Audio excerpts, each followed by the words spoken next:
This is Capital Games. I am the Wiz. And I'm Zero. Zero, we are still going over the big stories and things that happened in 2022, and we are down to our last two topics.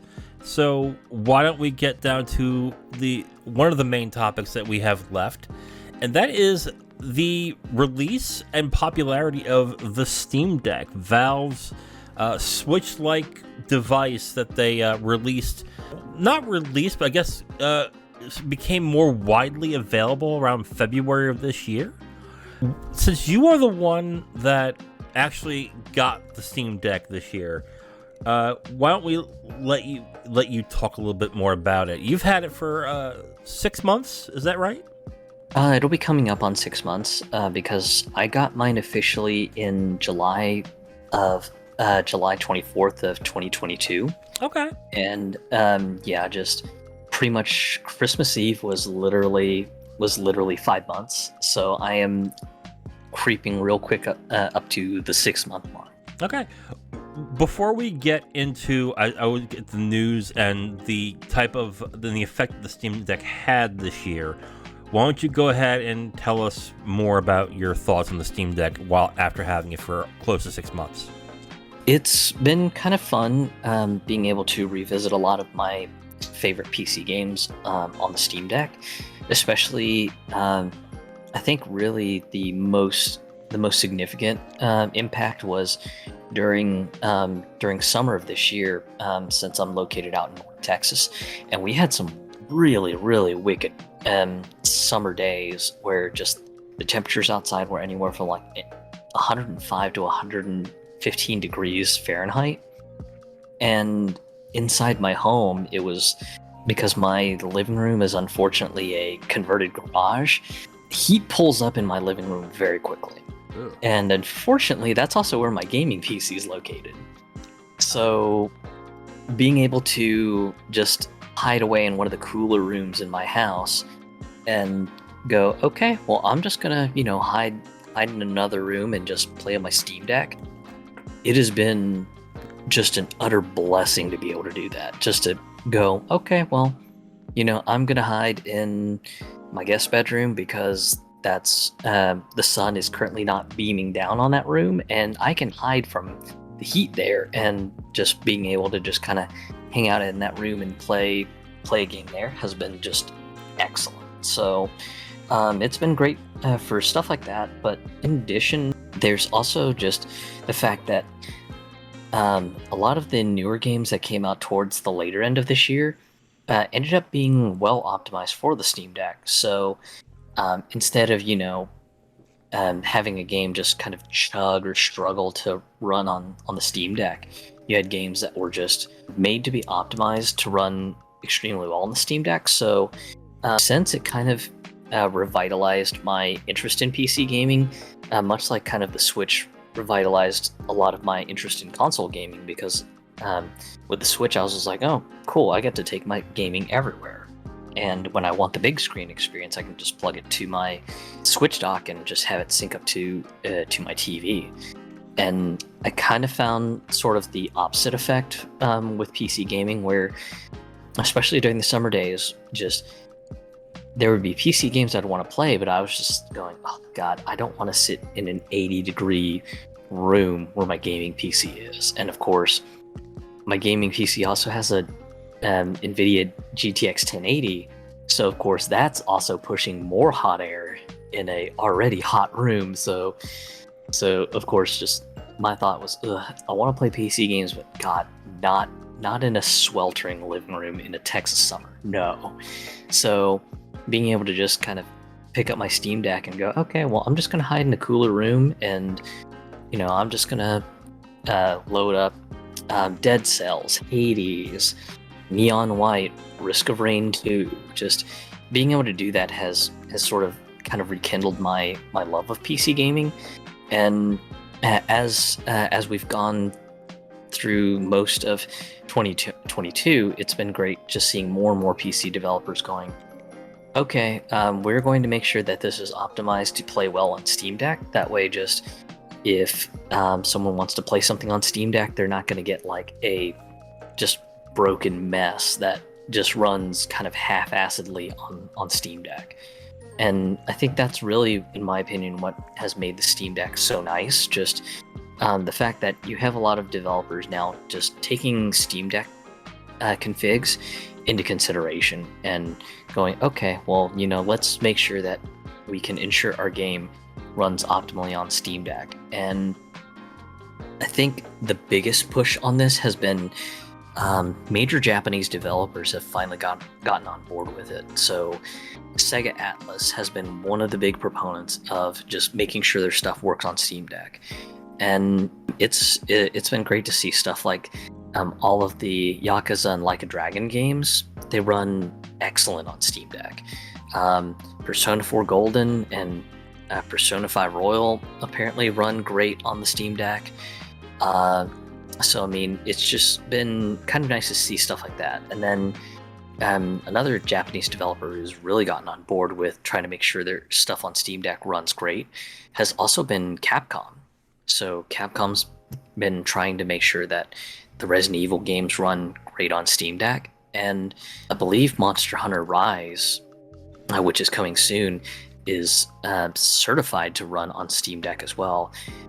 And I believe Monster Hunter World runs in a playable state for Steam Deck. So again, just it's great to see Japanese developers getting in on the Steam Deck and making sure that their stuff runs just great on the console and everything.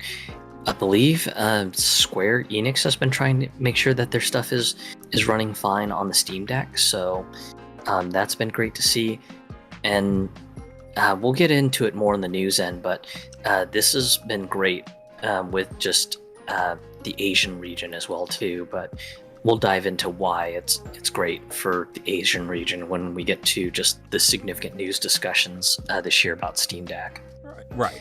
And the Steam Deck, before it was coming out, there was a long wait list to actually get one. And now I believe the wait list is about 1 to 2 weeks at this point. Like once you order it, you get it in like 2 or 3 weeks. Is that correct? I believe the current wait time right now on the Steam Deck is about 1 to 2 weeks. Okay.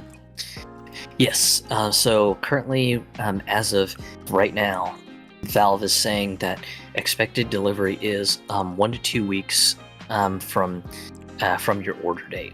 And that includes all models. So the basic 64 gig with the eMMC memory, and then both the NVMe SSD drive ones, the 256 and the 512 gig. All of them are now showing 1 to 2 weeks delivery. Mind you, I'm quoting North American delivery times. I can't speak for any of the other regions like Europe or Asia because, we don't live there. Right. What the Steam Deck, it seems like it has done, from what I've heard online from people who have it, is it not only introduced a bunch of people into the PC gaming landscape who were more console players and didn't want to mess with PC, it also made markets that, it created markets in other countries as well that weren't big PC gaming markets. And on top of that as well, for a lot of people who, even though the Switch was underpowered, they still clung on to the Switch because of the portability power it had. A lot of people who've gotten Steam Decks have basically just said it pretty much makes the Switch obsolete. Have you found yourself not playing the Switch at all since you've had it? Unless there was a game that's a Switch exclusive, of course. Not really. I've actually been mostly balancing a lot of my time between both the Steam Deck, playing on my actual gaming PC, or playing on my Switch much more often than I've actually been on my Xbox Series X or my PS5. In my opinion, the Switch excels in just Nintendo's first-party titles and any second or third-party partner games, where basically just the optimization is on point and it's just an experience you can't get anywhere else. And that's really where Nintendo's strength really shines. Just if it's a first-party game or it's a second-party or third-party partner title, that is just something that Nintendo had a lot of involvement to make sure that the game is optimized or just running in a excellent state, then that's when I pick up my Switch and play something. And then as far as PC stuff, it's mostly been me playing stuff that either is known to be confirmed as Steam Deck verified, or is in the Steam Deck playable state that even though it says playable, the game is just 100% functional. And even in some cases, I've had games that were in the completely new state that basically Steam had given me a warning saying, hey, just so you know, you're playing something that we honestly do not have enough data for to confirm whether or not this does work or not. And it ends up turning out that, just the game had built-in X input controls and ends up playing perfectly fine. So there have been a bunch of cases like that where it was just like, okay, well, this game advertises that it has like gamepad controls anyways, so I'm sure it'll run on Steam Deck just fine. And it's just kind of one of those things that that's exactly what it turns out to be, just plugging the game in and going, yeah, it plays perfectly fine. So that's been a great and pleasant surprise to have just every once in a while, where just something might say, we don't have enough conclusive information to say whether or not this is going to be playable on Steam Deck. And then just when you load the game up, it's 100% playable. And it's just like, yeah, I don't know what you're talking about, guys. This game is 100% playable, plays perfectly fine.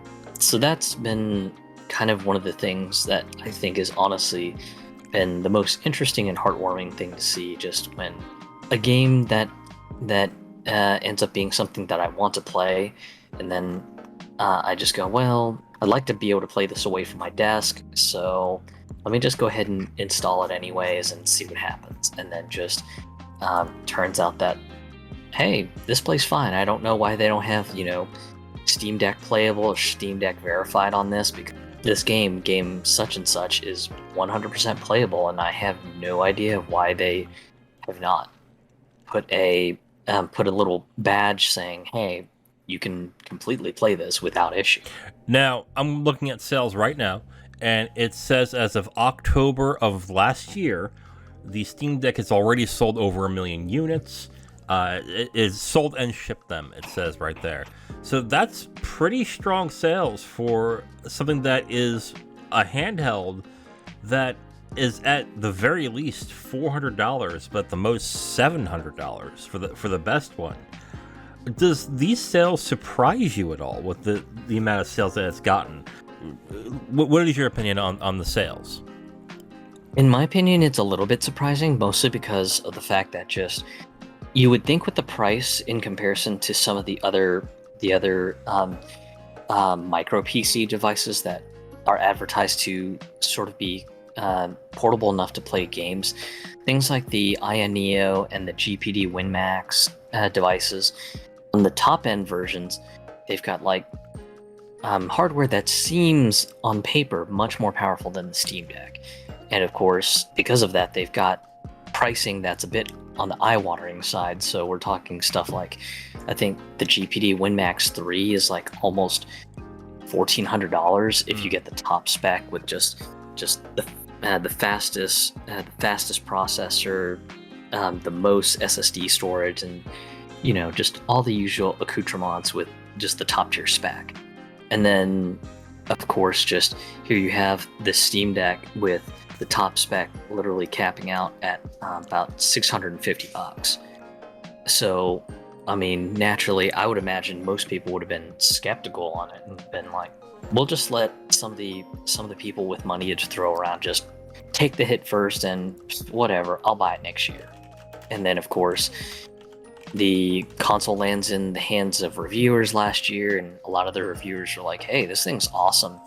No, it doesn't run games at like ultra settings with ray tracing and all this other stuff, but you had some reviewers going, but being able to play a story heavy RPG at 30 frames per second on mid or low settings on this display that's actually not too bad, this game looks great. This game looks serviceable enough as a portable. Or in some cases where people are plugging these things up to USB-C docks, you have some people going, yeah, I'm plugging this into a 1080p monitor that's plugged into my USB Type-C hub, and yeah, being able to connect up a keyboard and mouse, and this particular game feels 100% serviceable. It's not like I'm getting a vastly worse experience than playing on a full-blown top-tier PC with like a RTX 3080 or 3090 beefiest Core i9 processor that money can buy, and just gobs and gobs of RAM. Seeing a lot of reviewers kind of give that sort of feedback helped sort of ease things up. And of course, just as always, people are always skeptical of reviewer opinions because the usual concerns of, okay, you know, maybe this review outlet got like a ringer Steam Deck or something like that. And as you mentioned at the start of this segment, once the Steam Deck started trickling into the hands of just ordinary people starting around February and March of 2022, you had people just kind of being wowed by the same exact experiences that you had a lot of the games media talking about in 2021. Just people going, you know, this is awesome. I can play Dead Cells on my Steam Deck, and when I get back home, and power up my console and sync it with my Wi-Fi, my save file transfers to the Steam cloud. Then I can log on back to my gaming PC, resume Dead Cells with all the progress I made in the afternoon away from my Wi-Fi hotspot, or just being able to load up just whatever game that they wanted to play, be it something on the indie side or maybe even something that was on like the big label AAA side, like Elden. Just being able to load these kind of experiences portably on the go and just play them wherever they like, and then once they get back to a Wi-Fi hotspot, they can just sync their files back up to the Steam cloud and just know that their save files have been backed up, or they can just choose to swap off and say, okay, well, you know, I killed my Steam Deck playing Elden Ring during my work breaks, so let me plug this in, have the save files sync up to the Steam cloud, and, you know, I'm just going to pick up right back on my gaming PC that's got a Core i9 and a RTX 3090. The one question I have is this. This got 1 million sales by just being sold on Steam and through Valve. What are the chances that you think the Steam Deck might be sold in a brick and mortar store or on Amazon or on other retailers? What is the likelihood that Valve will mass produce these units for a wider audience, or is it in their best interest to sell it the way it is right now? I think for the time being, unless the Steam Deck platform gets just massive popularity, I think it's strictly just going to stay a Steam store exclusive, that you'll only be able to buy a Steam Deck via the Steam digital store. That way Valve can control the entire experience, from the warranty process to just allowing people to keep track of their orders and making sure that the whole thing is integrated.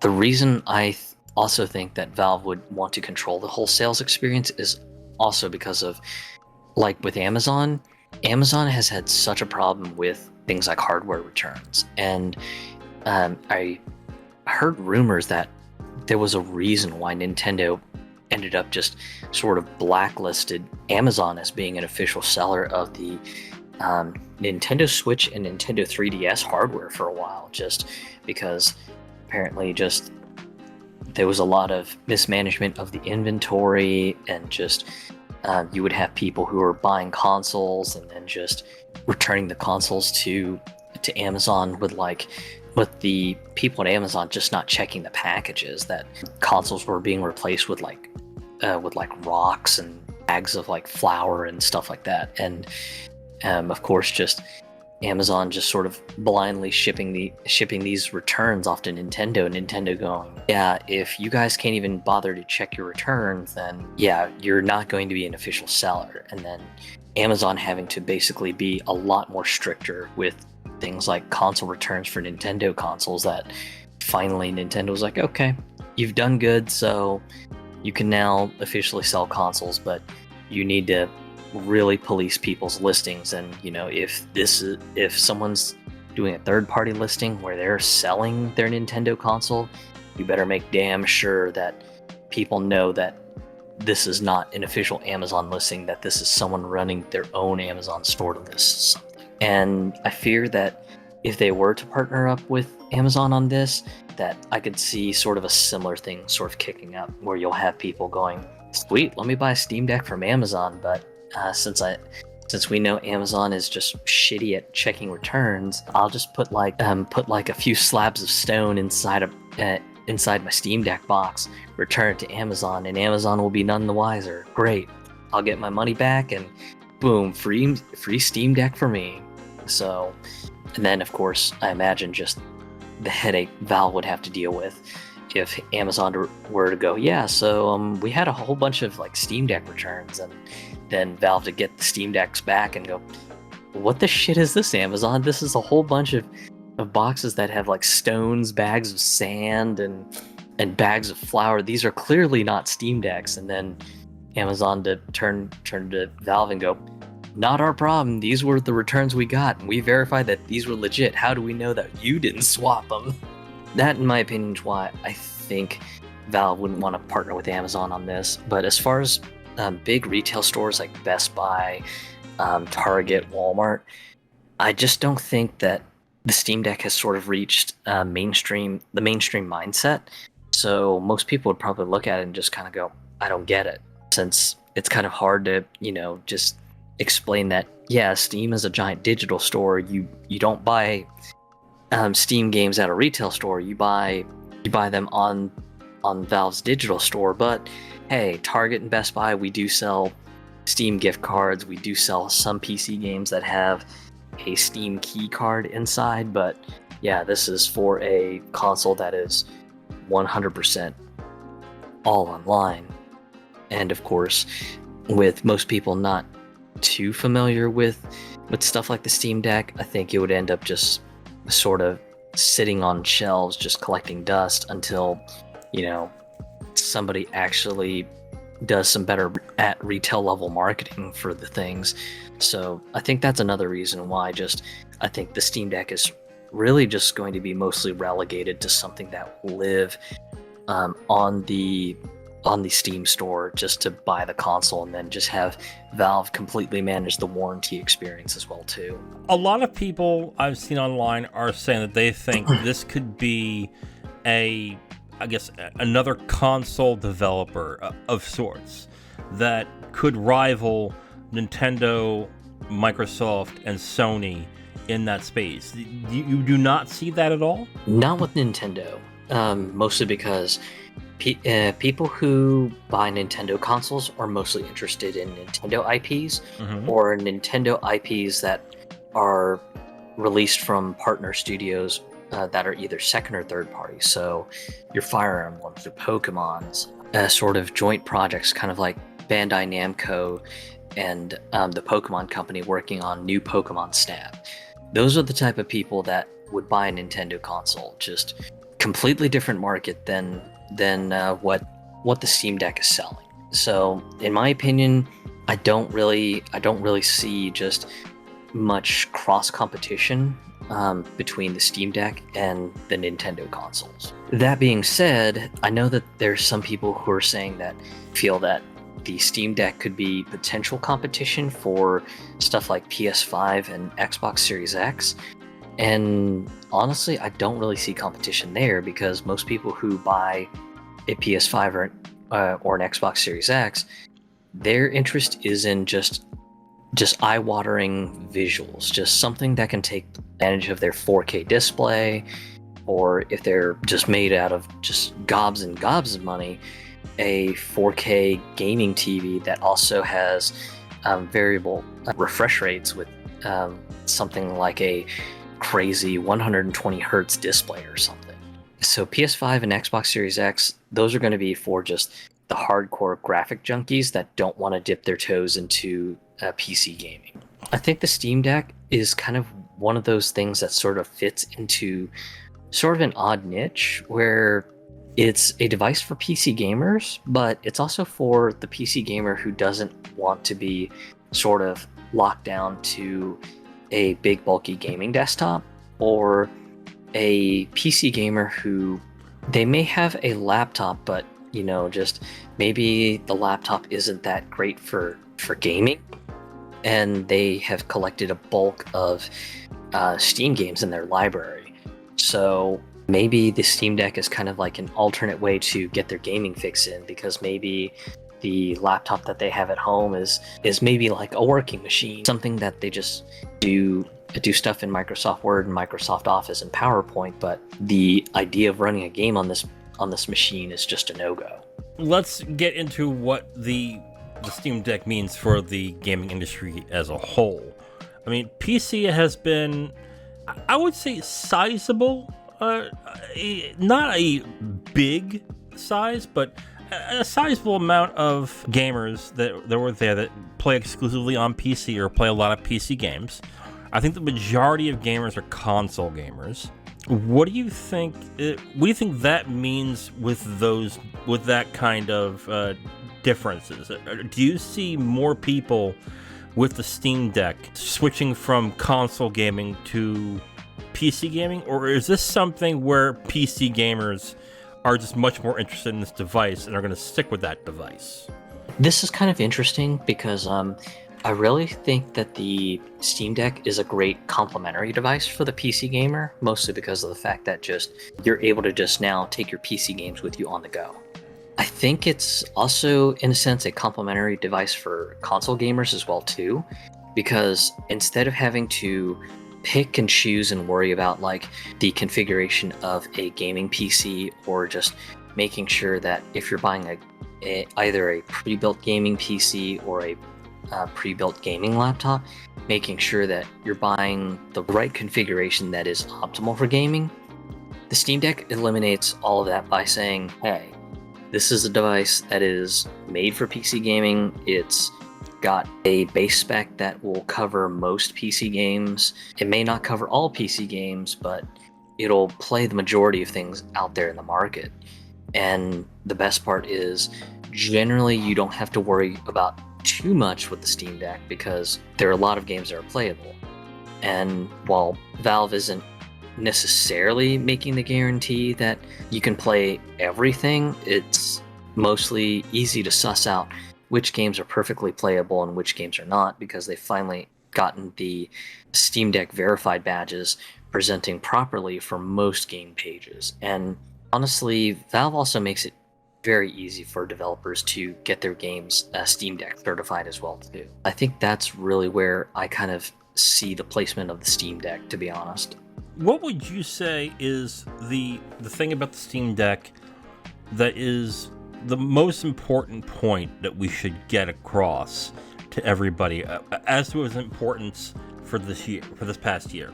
I think really the biggest piece of importance with regards to the Steam Deck is that it has really gotten the attention of just a lot of big label video game developers, and to really start considering making their PC releases playable on Steam Deck. In my opinion, I think that's a net good, especially with where things are going with GPUs and hand-built gaming desktops these days, because the 30 series ended up being quite expensive due to just many circumstances that had happened during COVID times. And then, of course, in the last quarter of 2023, you've got NVIDIA releasing their new 40 series cards, the 4090, 4080, the soon-to-be released 4070 Ti that was formerly known as the 4080 12 gig. These graphic cards are starting anywhere from $1,000 to almost a little over $1,500. And if you live in regions like Australia or Europe, something like a 4090 could easily be anywhere from like 2,200 euros to 2,600 Australian dollars. So it's a big leap in price, whereas Steam Deck get the top spec for $650. And even in places like, I imagine, Australia and Europe, maybe at most for the top spec, you're maybe paying maybe €700-800, maybe 700-800 Australian dollars. So the value proposition is there. And then, of course, I think the other thing that sort of helps the Steam Deck's case has been the Valve hardware survey. The Valve hardware survey has shown that the graphic cards that people are using the most has been the GTX 1650, and then also you've got some of the 10 series cards that are banging around too, so like the 1070 and the 1080s. Because the Steam Deck has its own RDNA 2 based graphics card from AMD, that's also been sort of appearing in the most used GPUs in the Steam hardware survey. So of course, now you have developers seeing this sort of data on Steam and going, ooh, okay, so we've got a lot of people using this AMD RDNA 2 card. Okay, well, I guess we should start trying to make games that are optimized for a setting that can use this RDNA 2 graphics card that's clearly inside the Steam Deck. It's been great to see. And then, of course, like I mentioned earlier, you've got Japanese developers who are now going out of their way to make sure that the Steam Deck actually can play some of the titles that they're releasing for it. And this actually came to a head in around the August timeframe when the Tokyo Game Show was happening in 2022. And this was where Valve did their homework and made sure that they had a massive booth presence over at the Tokyo Game Show. So tons of Steam Deck demo units for people to get their hands on it, to play on the device itself. And you had their major partners who were really doing some serious optimization work on making sure that their games ran on Steam Deck at the Tokyo Game Show. So developers like Sega and Capcom, they were right at the forefront with stuff ready for the demo booth for people to play on Steam Deck and to be able to get a feel for it and go, holy cow, this stuff runs great. This in turn has gotten a bunch of other Japanese game developers, both indie and major label, very interested in the Steam Deck, because for the longest while, things like PC gaming were still relegated as sort of a very, very geeky niche that you had to be just a hardcore, for lack of a better English equivalency language-wise, you'd have to be an extreme geek to be into PC gaming in Japan. Mm-hmm. And for a device that basically is a gaming PC, but makes the experience as just easy as a console, where all you just do is buy this console-like device, log onto the Steam store, directly purchase your games, download them, and then you're off to the races. Now you have Japanese developers kind of seeing the potential money flow from this, going, holy cow, we could potentially make money out of making a PC release, because this Steam Deck thing makes it easy to basically target a single universal config that a lot of people will have. We don't have to go too crazy on, trying to figure out what settings most people are going to have. Valve has all this metric data available for all of us developers to use. And now that you've got this Steam Deck thing just kind of showing people that, you don't need a giant gaming desktop in Japan, and then subsequently in other Asian countries, that you don't really need a giant gaming tower just to play computer games now. Now you've got Japanese developers who are now very interested in making stuff for the Steam Deck. And I think what was interesting to see is just a lot of developers just at the Tokyo Game Show who either talked directly with some of the Valve personnel or just saw other big name labels having their stuff playable on Steam Deck, had just gotten just the idea of, hey, maybe we should really start looking into doing PC ports, because you have this device that makes it super easy to get into, and with that, a lot of people could start buying this thing up. And I think you got to see a little bit of a taste of this a little bit after the Tokyo Game Show, because before Tokyo Game Show, Japan wasn't even in the top 100 countries that were active on Steam. That was how it started before Tokyo Game Show. After the announcement that Steam Deck would be selling in the Asia region, and also Valve having a major booth presence over at the Tokyo Game Show, Japan went from not being even on the top 100 list of active countries on Steam to now one of the top 8, just kind of almost overnight. I take that as kind of a sign that the Steam Deck has really, really made some major waves in regions like Asia now, where just, again, PC gaming used to be sort of a really geeky sort of anomaly sort of platform, because most people in Asia just get a console and call it done. But here you have a console-like PC that makes PC gaming mostly easy to get into. And now you've got people who ordinarily probably would have never shopped on Valve's Steam store, now being very interested in the Steam store. So you foresee that more developers are going to start doing more, I guess, robust PC titles or PC ports to coincide with the Steam Deck. And you especially think that more Japanese developers are going to do that as well. So I guess the last question I really have in regards to the Steam Deck is this something that you think will change the gaming landscape in, let's say, the next 5 or 10 years? Or is this going to be something that it stays with the PC gaming crowd, essentially? I think, honestly, this will be interesting to see how much of an effect it will have on the gaming landscape in the next 5 or so years. Mostly because I believe the 2 leads for the Steam Deck actually did an interview either with IGN or PC Gamer recently.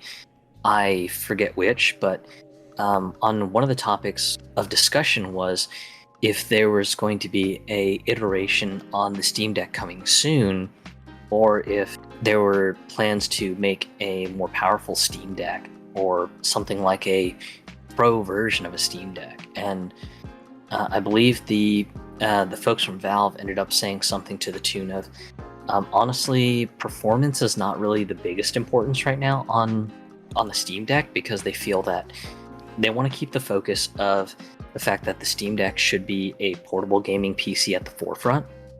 So the focus right now on what maybe a version 1.5 Steam Deck might be would be something that might have a better screen technology that's both visually better but also maybe more power efficient, and at the same time also looking into potential battery technologies to basically give gamers much more game time with the Steam Deck. So those look like the avenues that Valve is pursuing, and ironically, that is also kind of in the similar mindset of Nintendo with their design philosophy for the Switch. So I think that's really where the future of the Steam Deck is moving. It'll be interesting to see if this ends up really pushing a change on the PC gaming landscape, especially if you have more developers who are like, okay, well, I guess let's not get too obsessed with making our games super shiny that they run on 8K displays with ray tracing and all this other just crazy graphical crap, because now we've got more people who are buying the Steam Deck. The Steam Deck's not a super powerful PC, portable gaming PC.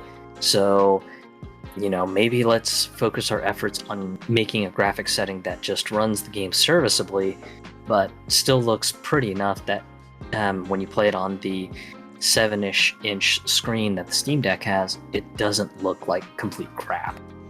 I'm just going to take a stab here at what I think the future of the Steam Deck will be going through 2023.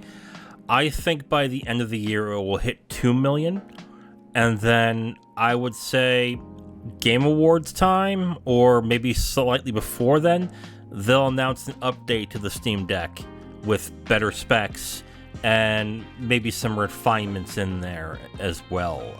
What are your thoughts? What do you think 2023 is going to be like?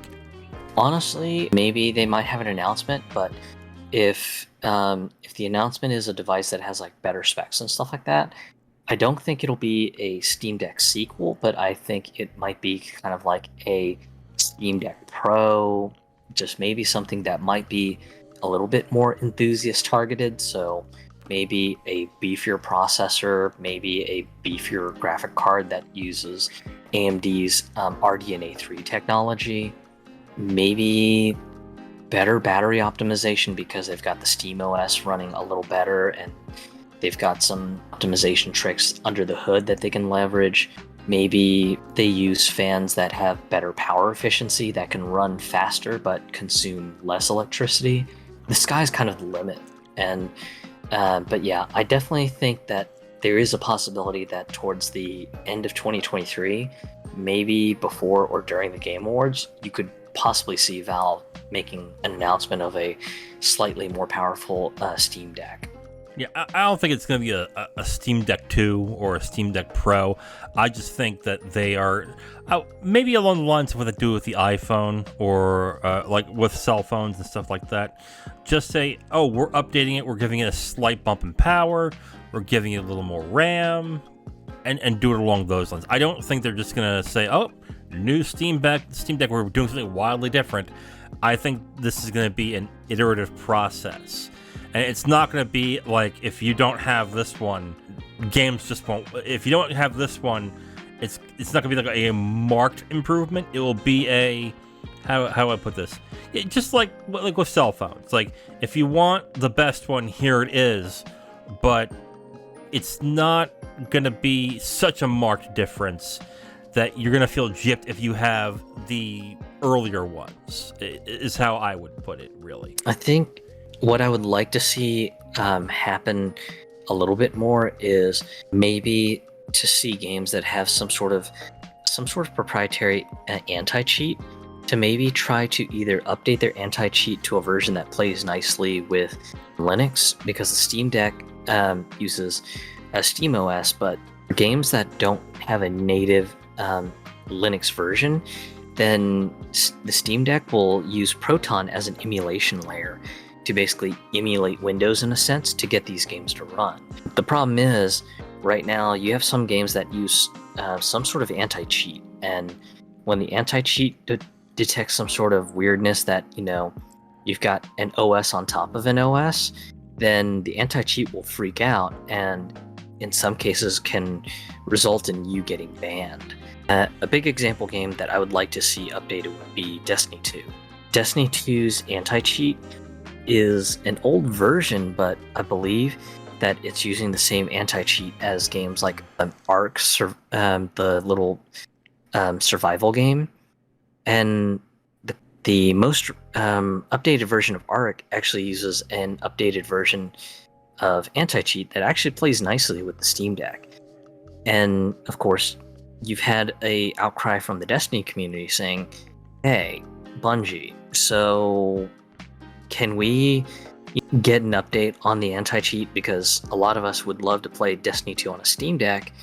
And of course, they've just kind of pushed back with, no, we don't really want to get too into the nitty-gritty of sharing our plans on how we plan to update Destiny 2. But I think what made things sting even worse for Destiny 2 players with Steam Decks is Valve also clarified by saying, if you're thinking about playing Destiny 2 on your Steam Deck, know that you are doing so at your own risk, because if you tamper with the files in a way that we don't like, then we can just hard ban your account for under the reason of cheating. So, of course, that has a lot of Destiny 2 players with Steam Decks kind of spooked, because, of course, you've got some people who posted tutorials going, hey, if you want to get Destiny 2 running on your Steam Deck, here's how you do it. And of course, while the guides say that everything's fine now, nothing is stopping Bungie from just flipping a switch and going, oh yeah, so this particular way of running Destiny 2 on the Steam Deck, yeah, it's verboten, it's bad, just anyone who we catch doing this, we are instantly just banning your Destiny 2 account. So kind of a shame to see that, but again, it is their game. They can do whatever they want with it. But yeah, I would like to see many more developers that have multiplayer games maybe look into ways to ensuring that their anti-cheat solutions do play better with Steam Deck, because that's just another great avenue for anyone who really likes to play multiplayer stuff on Steam Deck to be able to play what they want on their Steam Deck without issue. And an example of a game that does have anti-cheat and runs on Steam Deck would be Apex Legends. Game runs great on Steam Deck, and also just the anti-cheat has no problem with Steam Deck. Guess that's we're going to end it there with regards to the Steam Deck. It's going to be interesting to see what happens in 2023 with this device, if they decide to update it or more games start to become available on it. So we will look forward to that. Zero, thank you for talking about the Steam Deck. Yep, thank you for having this segment to close out the year. All right. We're going to have another episode coming up shortly, so stay tuned for that. Until then, I am The Wiz. And I'm Zero. We'll talk to you next time.